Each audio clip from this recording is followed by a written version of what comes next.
Bonjour à toutes et à tous, bienvenue dans cette 10e fiche d'histoire des relations internationales au XXe siècle.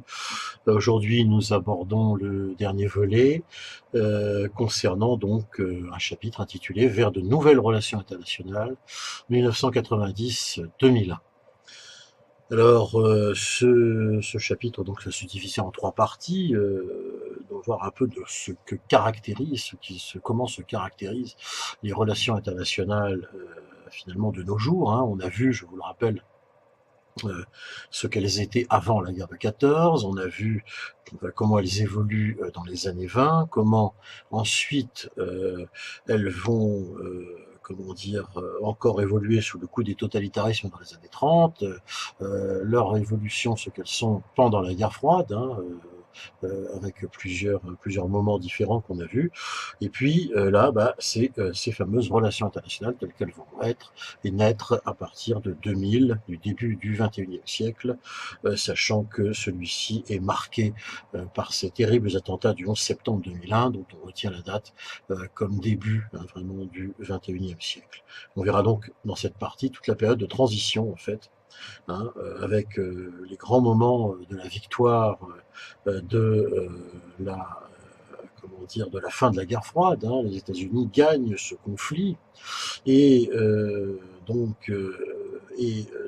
bah, tout simplement comment entre 90 et 2001 on va passer d'un ce qu'on appellera le nouvel ordre mondial, hein, le retour, croit-on, à la guerre du droit à ce moment-là, hein, à la prééminence du droit contre la violence, et bien comment on va évoluer pendant cette période-là vers un monde désormais multipolaire. Hein. On a eu un monde bipolaire pendant la guerre froide. Ensuite, on passe au temps assez limité, d'ailleurs on le verra, de ce qu'on va appeler l'hyperpuissance américaine, hein, nord-américaine, c'est-à-dire le pays qui a gagné la guerre froide. Hein. Et puis comment ensuite, et bien à partir de 2001, tout ça va changer, de nouveaux troubles vont se mettre en place, de nouveaux problèmes, et ça sera un monde multipolaire qui naîtra, dans lequel nous sommes toujours aujourd'hui. Alors en guise d'introduction, quelques rappels. Hein, je vous rappelle que nous avions terminé avec la fameuse année 89, la fin de la guerre froide en Europe, hein, l'Europe centrale qui donc devient rapidement, redevient hein, une série d'États démocratiques qui vont progressivement intégrer d'abord l'Alliance Atlantique et ensuite l'Union Européenne. Hein, on se souvient des fameuses vagues d'élargissement de 95, de 2004, de 2007 et de 2013 que l'on réabordera. L'URSS évidemment va disparaître forcément de cette guerre froide. Gorbatchev a libéré si je puis dire, toutes les voies possibles démocratiques. On a vu bon, ce qui s'est passé en 89 pour la partie bloc de l'Est, mais il ne faut pas oublier aussi que cela va impacter aussi le territoire de l'Empire russe lui-même, qui est le résultat, rappelez-vous, hein, d'un montage d'annexion de différents États pendant toute la période du XVIIIe, XVIIe siècle, hein, voire avant. L'Asie centrale soviétique va se détacher de l'Empire, et puis à l'ouest, vous savez, ce seront au nord les pays baltes, hein, que Staline avait oublié de restituer en 1945, donc la Biélorussie, l'Ukraine, hein, bien sûr, et la petite Moldavie. Tout ça, ça fait que un coup d'État néanmoins finalement a lieu contre Gorbatchev hein, à l'été 1991. Ce sera un échec, l'armée ne le soutiendra pas et le régime comment dire, insurrectionnel qui avait été mis en place pendant quelques semaines va rapidement céder le pas. Gorbatchev sera de retour pour un court moment puisqu'il démissionne et annonce la fin de l'URSS le 25 décembre donc 1991. Commence à partir de 92 une nouvelle ère, l'ère de la communauté des États indépendants avec Boris Yeltsin qui en sera le premier président, le premier chef, hein, si vous voulez. Tout ça, ça va nous amener jusqu'au début des années 2000, et puis depuis 2000, vous le savez bien, il s'agira de Poutine qui va progressivement, on l'examinera par la suite, restaurer une certaine forme de la puissance russe sur le plan militaire, mais aussi sur le plan économique, même si, bien sûr, ça ne sera vraiment plus jamais, effectivement, comme avant. Alors, En guise de prélude, tout ça commence effectivement par une série de conférences organisées par l'Organisation du traité de l'Atlantique Nord pour amarrer, bien sûr, l'Europe de l'Est à cette organisation militaire qui désormais n'a plus de vocation à faire la guerre à l'URSS, puisque la guerre froide est terminée, mais va devenir une sorte de bras armé du droit international dans différents théâtres d'opérations que l'on verra dans cette première période, si on peut dire, post-guerre froide. En juillet 90, il y a un sommet de l'OTAN qui est organisé, et ce sommet donc va indiquer officiellement que l'URSS n'est plus un ennemi. En juillet 91, l'Allemagne qui est réunifiée intègre l'OTAN, c'est tout à fait révolutionnaire. Donc ça c'est ce qui se passe en juillet 91. Toujours en 91, un conseil est créé au sein de l'OTAN qui va réunir les pays du pacte de Varsovie, les anciens pays de l'Est, avec les pays qui formaient l'OTAN, originellement les pays de l'Ouest. Début d'un renforcement de l'Europe, bien sûr. On va aborder tout à l'heure la question du traité de Maastricht, le passage d'une communauté européenne à ce qu'on va appeler une union, ça n'aura plus rien à voir. L'Europe économique fonctionne à peu près, mais des défis se présentent, tels que ceux de la création de l'Europe sociale, de l'Europe politique ou encore de l'Europe de la défense. On n'a pas tellement évolué non plus depuis tout cela. L'Amérique latine, dont on a parlé tout à l'heure, qu'on va continuer de se démocratiser. Au Proche-Orient, eh bien, comme vous le savez, en 93, il y a les fameux accords de paix entre Yasser Arafat pour les Palestiniens et Yitzhak Rabin. On croit à un moment donné au Proche-Orient que la paix va être, désormais possible, un vivre ensemble entre Palestiniens et, Israéliens, quelque chose, qui est encore aujourd'hui, totalement à reconstruire, puisque Yitzhak Rabin, cet apôtre de la paix, sera assassiné en novembre 1995.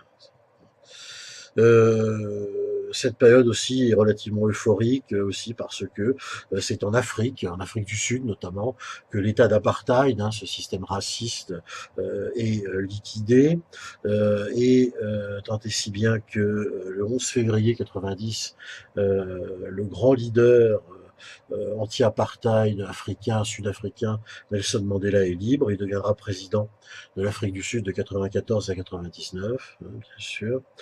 Et c'est vraiment au sud de l'Afrique, avec cette nation arc-en-ciel, que se lève vraiment pourrions-nous dire, l'espoir. D'autant plus que la plupart des vieux dirigeants de la période post-coloniale vont céder les uns après les autres la place. Ça n'est pas encore terminé aujourd'hui comme processus, mais ils sont remplacés par des leaders beaucoup plus bienveillants vis-à-vis de leur population. Il y a aussi des limites dans cette période, et on le sait, ça va être la fameuse guerre dite de dissolution de la Yougoslavie, qui va quand même démarrer tout de suite, dès 90, pour se terminer au tout début des années 2000. On aura l'occasion, évidemment, d'y revenir. Donc, on passe ensuite à ce qui se passe donc maintenant dans le corps même de notre plan, le fameux renforcement de l'Europe. Il est logique ce renforcement de l'Europe, puisqu'effectivement la petite communauté européenne ne va avoir de cesse que de vouloir absorber les pays, les ex-pays de l'Est, et c'est exactement ce qui va se produire. Pour ça, il faut quand même rappeler cette construction de l'Europe. Tout commence quand même le 9 mai 1950 avec Robert Schuman et sa déclaration d'intention sur créer une communauté européenne. Et puis très rapidement, les pays, le 18 avril 51, les pays fondateurs, les 6, vont le 18 avril 51 créer ce qu'on va appeler la communauté économique du charbon et de l'acier, qui va donc rassembler l'Allemagne, l'Allemagne de l'Ouest évidemment, la Belgique, la France, l'Italie, le Luxembourg et les Pays-Bas. Donc ces pays-là sont les fondateurs de la communauté européenne. Le 25 mars 57, c'est quand même un exploit parce que, on n'a pas il n'y a pas d'excellent rapport à ce moment-là entre les différents pays, mais c'est là que le traité de Rome est signé, et surtout est signé le fameux marché commun, la CE. Hein. Tout ça, ça se met en place le 25 mars 1957, hein, donc entre l'Allemagne, la Belgique, la France, l'Italie, le Luxembourg et les Pays-Bas. Ensuite, eh bien, cette union douanière va vivre tranquillement et puis avoir quand même ses premiers élargissements, bien sûr.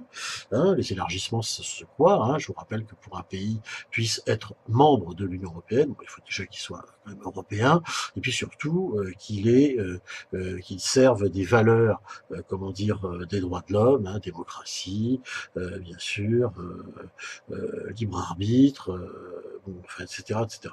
Et ça, c'est l'acquis qui doit être ratifié. Il est ratifié avec le premier élargissement du 1er janvier 1973, qui va rassembler donc le Danemark, l'Irlande et le Royaume-Uni, hein, qui entrent dans la CE.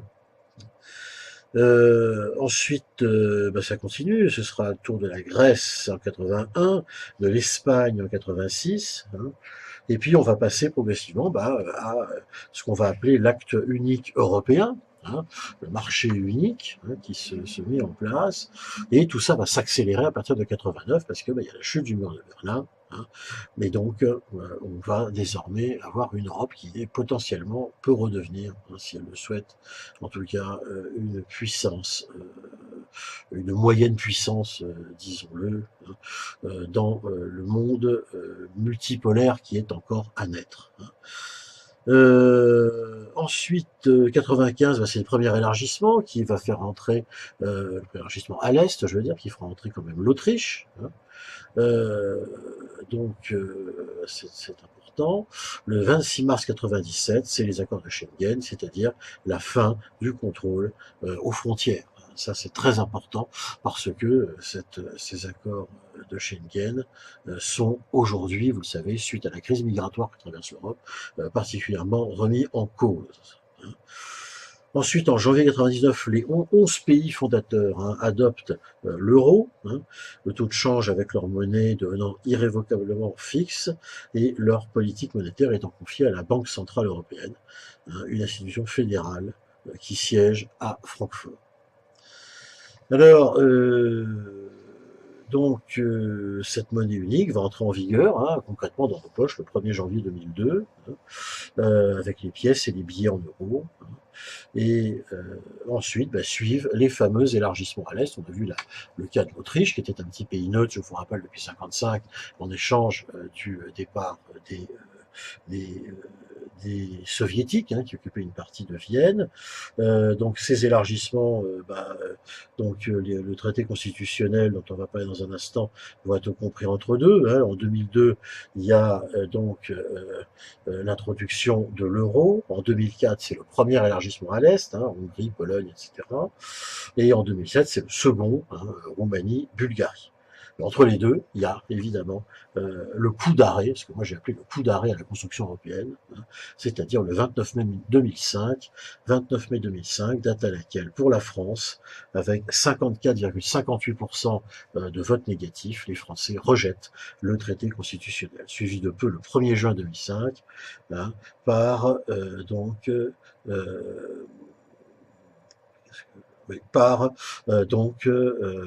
le rejet, 61,5%, hein, par les Pays-Bas, hein, autre pays fondateur, qui rejette aussi le traité constitutionnel, parce que toute cette construction européenne était quelque chose hein, qu'on avait voulu comme étant quelque chose de concret. Hein.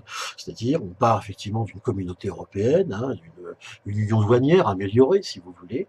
En 92, on décide dans la foulée, évidemment, des élargissements et aussi de tout le travail qui avait été fait en amont par les fameux accords hein, qui avaient été signés, hein, rappelez-vous, d'Helsinki, hein, ça c'est très important, dans les années 70, en 75, eh bien on passe à la phase suivante, hein, voulant cette fois-ci marcher vers une fédération d'États-nations. Pour ça, donc, monnaie unique, bien sûr, et puis ensuite une constitution hein, pour toute cette structure. Mais ça va manifestement trop vite, mal expliqué sans doute, les populations vont rejeter, on préfère retirer le projet de traité constitutionnel. 2007, donc je l'ai dit, deuxième vague d'élargissement, et puis 2013, tous ces élargissements se terminent manifestement pour un certain temps, vu les problèmes qu'il y a à l'heure actuelle, donc à la Croatie, ce sont les derniers, le 1er juillet 2013, à entrer dans la fameuse Union européenne. En 2008 commence toute une série de crises, ce qui fait que le renforcement de l'Europe, comme je l'ai indiqué, est évidemment à temporiser. On peut parler d'un renforcement et ensuite de nouvelles difficultés qu'affronte l'Union européenne dans sa construction. Ces nouvelles difficultés, c'est d'abord cette très grande crise économique de 2008, mais vous le savez, il y en a d'autres. Il y aura la crise grecque, il y aura la crise de l'euro, il y aura une grande crise bancaire, il y aura la crise tout simplement des frontières, la crise migratoire, cette fameuse route des Balkans empruntée par tous ces réfugiés qui viennent notamment de Syrie, puisque le monde arabe va se déstabiliser à partir du début de la fin de la première décennie des années 2000, révolution arabe, où on tente effectivement de faire partir les vieux dirigeants de la décolonisation pour les remplacer par des plus jeunes et des plus efficaces, effectivement, et ça, évidemment, ça va poser tout un tas de problèmes et notamment de révoltes, comme nous avons eu l'occasion de le voir dans ce monde arabe, qui va devenir déstabilisé, la Syrie aussi, et cela va entraîner bien sûr des interventions militaires, et surtout dans le cas de la Syrie, une aide de la Russie pour sauver le régime de Bachar el-Assad, dont on estime qu'il est quand même mieux que les régimes islamistes. Il y en a eu quelques-uns, notamment de ces régimes islamistes, il y en a eu quelques-uns effectivement, notamment dans le vide créé par la guerre en Irak, on va en parler dans un instant tout à l'heure, le fameux État islamiste, Daesh, qui va s'y installer, en Syrie aussi, ça va s'étendre jusque-là, et puis dans la Libye, qui est devenue complètement anarchisée aussi, ce sont les défis que l'on va voir dans la deuxième partie. Donc une construction européenne qui est fortement temporisée par toute cette série de problèmes que j'ai évoqués ici. Deuxième partie, le fameux 11 septembre et ses origines et les conséquences. Les origines, qu'est-ce que c'est? Eh bien, c'est désormais le passage à une politique beaucoup plus active des États-Unis au Proche et au Moyen-Orient. On l'a vu avec, d'une part, cette volonté de paix, qui ont mené à ces fameux accords entre Yasser Arafat et Yitzhak Rabin. Ça, c'est une chose. La deuxième, c'est la fameuse guerre du Golfe, qui va être menée en 1991, Saddam Hussein, dictateur pourtant toujours soutenu par l'Occident, va croire qu'il peut envahir, annexer un petit pays voisin de pétrole qui s'appelle le Koweït. Manque de peau, on est arrivé avec l'extrême fin de l'URSS, à ce qu'on appelle un monde désormais du nouvel ordre international, et en ce nom-là, États-Unis et URSS vont gérer la crise de cette invasion en 1990 et vont également permettre effectivement une intervention militaire. C'est assez rare avec tous les pays de l'ONU qui seront d'accord. Donc pour libérer le Koweït, donc les États-Unis prennent pied dans cette région. Cela va s'ajouter aussi aux conséquences négatives de la deuxième guerre d'Afghanistan, si on peut dire, où les États-Unis vont bientôt intervenir à leur tour. C'est-à-dire la première guerre ayant été perdue par les Soviétiques, les États-Unis se sont impliqués, je vous le rappelle, en aidant les Moudjahidines, mais manque de bol après 1989, quand les Soviétiques se retirent, un régime islamiste s'installe et qui dérange fortement les États-Unis. Bref, monde musulman, Proche-Orient deviennent des foyers de ce nouveau mouvement terroriste qui va bientôt faire parler de lui plusieurs fois et qui va s'appeler Al-Qaïda. Et Al-Qaïda va faire une opération, effectivement, coup de tonnerre, une opération impressionnante qui n'était pas prévue. Ce sont les fameux attentats du 11 septembre 2001, où en effet, ces attentats vont réunir 19 terroristes, 4 avions, donc de lignes, les lignes intérieures des États-Unis, qui vont donc fondre pour les 2 premiers sur les 2 tours du World Trade Center, à Manhattan, dans le sud de Manhattan, à New York, ce symbole même de la puissance économique des États-Unis qui est frappé là. Hein. Les tours vont s'effondrer.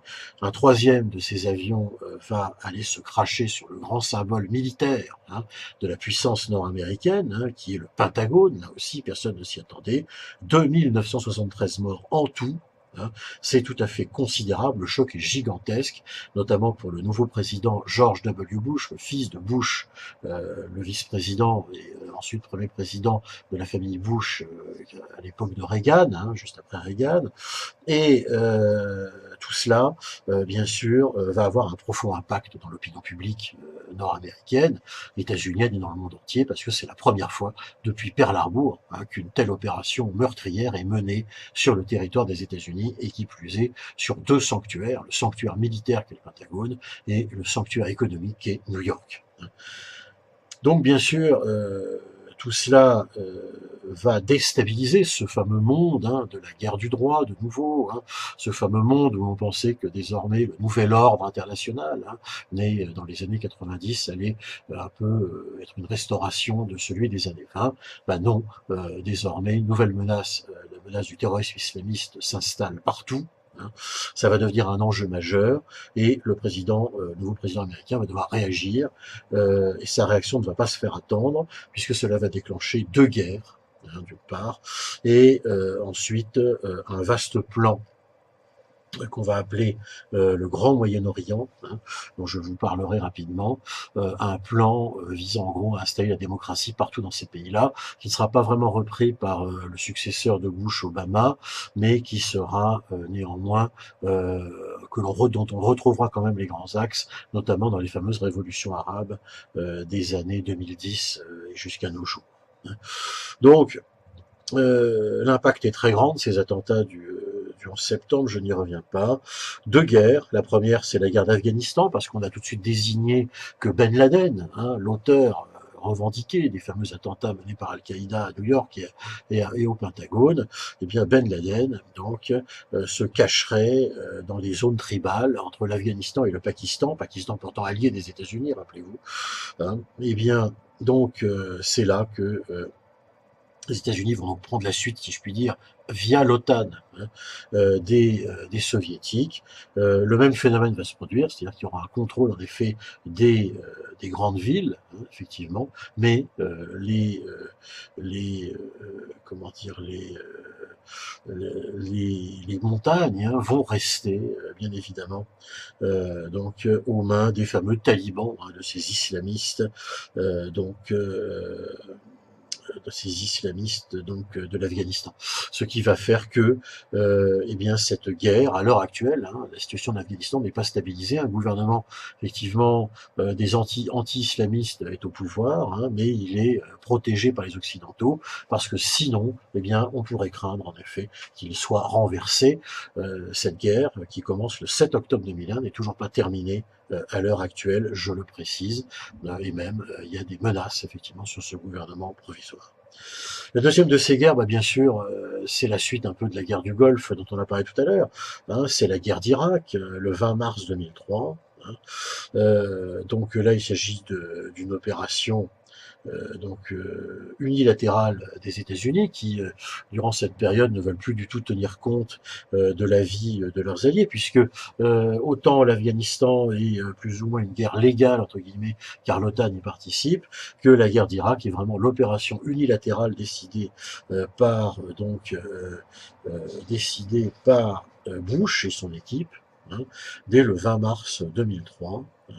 Une opération donc qui va permettre effectivement de essayer d'installer, un peu comme dans ce projet de Grand Moyen-Orient dont je vous parlais tout à l'heure, d'installer plus ou moins par la force donc la démocratie dans ce pays-là.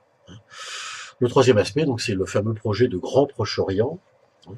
Grand projet politique, repris, je vous l'ai dit, je pense de manière partielle, hein, par Obama au moment des révolutions arabes, hein, qui vont suivre, ça nous l'avons déjà évoqué.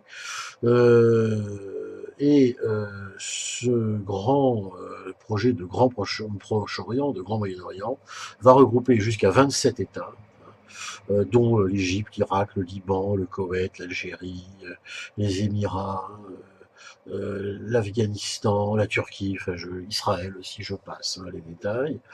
C'est lancé le 24 janvier 2004 et l'objectif, hein, c'est d'exporter la démocratie par tous les moyens et partout. Deux pays vont quand même, en tout cas dans un premier temps, résister à cela. C'est d'une part, évidemment, l'Afghanistan et deuxième part, l'Irak. Hein.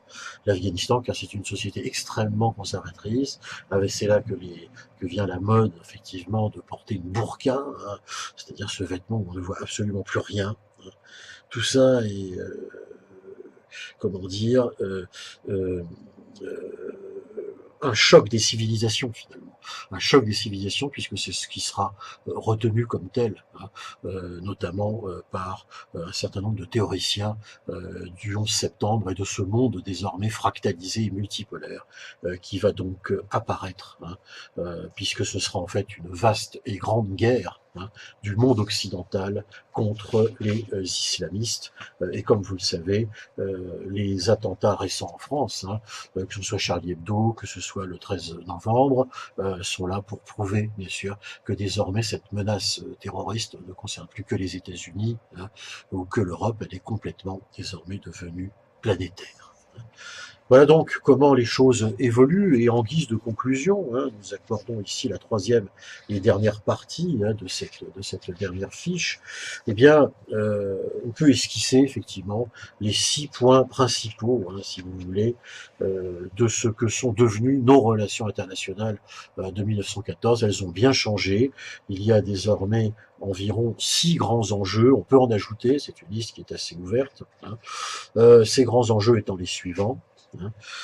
D'une part, à partir du moment où Vladimir Poutine, le 31 décembre 1999, arrive aux affaires, hein, en succession de Boris Yeltsin, il y a eu une très nette volonté de restauration plus ou moins partielle, hein, de la puissance russe. Restauration militaire, la Russie va redevenir un acteur international, notamment en Syrie, hein, je vous l'ai dit tout à l'heure, mais pas que là. Hein. Et puis, deuxième chose aussi, toujours pour la Russie, le début d'un redécollage économique. Hein. Sur le plan militaire, cela va se traduire dès 2008 par une opération militaire de police, si je puis dire, de maintien de l'ordre, entre guillemets, menée par Poutine lui-même, pas de réaction des États-Unis. Et puis, vous le savez bien, il va y avoir ensuite d'autres choses qui vont se produire. Hein, d'une part, une guérilla menée en Ukraine, hein, afin de soutenir les séparatistes russes et de récupérer peut-être quelques éléments de l'Ukraine. Ça n'est toujours pas résolu à ce jour, ceci. Deuxième chose, effectivement, je vous l'ai dit tout à l'heure, c'est l'intervention en Syrie. Puis troisième chose, c'est la réannexion de la Crimée, cette petite péninsule effectivement russe, hein, russophone, majoritairement peuplée de Russes, hein, et qui appartenait à l'Ukraine et qui est donc récupérée par la force par Poutine. Donc, un redécollage de la puissance russe absolument incontestable. Deuxième point, c'est la situation des États-Unis. États-Unis qui, bien sûr, sont passés de la statut d'hyperpuissance, hein, des grands vainqueurs de la guerre, à une puissance désormais ébranlée par le terrorisme du 11 septembre, bien sûr, hein, mais aussi une puissance ébranlée sur le plan économique, hein, à la fois, hein, puisque bon, elle va subir de plein fouet la fameuse crise économique et financière de 2008. Elle va être donc remise en cause en sécurité intérieure par les attentats donc du 11 septembre, et puis remise en cause parce que ces deux guerres déclenchées par Bush, deux interventions dans le Proche-Orient, ne vont jamais rien résoudre. À l'heure actuelle, la situation en Irak n'est pas réglée, et la situation en Afghanistan, on l'a vu, non plus. Troisième de ces points, c'est l'Europe qui a effectivement à poursuivre sa construction, une Europe donc qui va se renforcer, mais qui va aussi être temporisée dans son ardeur à se renforcer, puisque les populations rejetteront, hein, je vous le rappelle, le traité, donc le projet de traité constitutionnel en 2005. C'est donc une Europe qui a connu une phase de renforcement et qui à l'heure actuelle se cherche un second souffle, un avenir, hein, peut-être donc dans les prochaines consultations électorales. Là, on est aux frontières, comme je l'ai dit bien souvent, de la géopolitique et de l'histoire. Quatrième point, c'est l'émergence effectivement de l'Asie, de l'Extrême-Orient, de l'Amérique latine, notamment de la Chine, hein, pour l'Asie, avec les fameuses BRICS, hein, mouvement qui réunit les grandes puissances émergentes, hein, le BRICS, c'est-à-dire Brésil, Russie, Inde, Chine et Afrique du Sud. On a là tous les pays qui se sont libérés, hein, si vous voulez, bon, peut-être sauf dans le cadre de la Chine, mais dans tous les autres, hein, on a vraiment un grand décollage économique, et la croissance chinoise porte tout cela, faut pas l'oublier. Donc ce sont les BRICS, hein, un mouvement donc, qui réunit les grandes puissances émergentes. Cinquième point, c'est le réveil de l'Afrique, hein. Une Afrique qui est restée très longtemps endormie, avec de nouvelles relations internationales pour elle aussi. Une Afrique qui va désormais se doter de plus en plus de nouveaux dirigeants qui vont devenir de nouveaux interlocuteurs, hein, et donc qui est en plein décollage, effectivement, économique. Sixième et dernier point, ce sont les fameux défis climatiques, hein, les fameuses COP21, COP24, COP25, hein, toutes ces grandes conférences climatiques qui donnent l'alarme, hein, organisées par le GIEC notamment, qui donnent l'alarme, hein, effectivement, pour expliquer que les problèmes de réchauffement du climat ont des conséquences politiques, hein, et économique, et que donc c'est vraiment un défi, hein, majeur des nouvelles relations internationales telles qu'elles naissent, hein, aux alentours de ce début du XXIe siècle, entre les années 2001 et de nos jours. C'est encore à l'heure actuelle tout cela en gestation. Voilà pour cette dernière fiche sur cette période de 90 à 2001, balayée assez rapidement. Je vous rappelle qu'il y a des fiches papier qui sont envoyées systématiquement après chaque cours. Je vous rappelle aussi donc qu'il y a aussi ces fiches vidéo, ceci est la dernière. La prochaine séance sera consacrée aux révisions pour le partiel. Je vous invite donc à liker cet ultime épisode s'il vous a plu, et bien sûr vous pouvez vous abonner à cette chaîne qui Parlons Histoire, qui comporte déjà bien d'autres choses, et qui aura aussi une autre mise à jour d'ici aux fêtes de fin d'année, je pense. Donc n'hésitez pas à vous connecter régulièrement ou à vous y abonner. Je vous dis au revoir. J'ai été un plaisir pour moi, un véritable plaisir, de faire ces fiches qui seront maintenues sur cette chaîne, puisque j'estime qu'elles auront évidemment une utilité pour les autres générations d'étudiants qui viendront après faire un peu d'histoire des relations internationales. Je vous dis au revoir et à une prochaine fois. Bonne continuation à vous tous. Au revoir.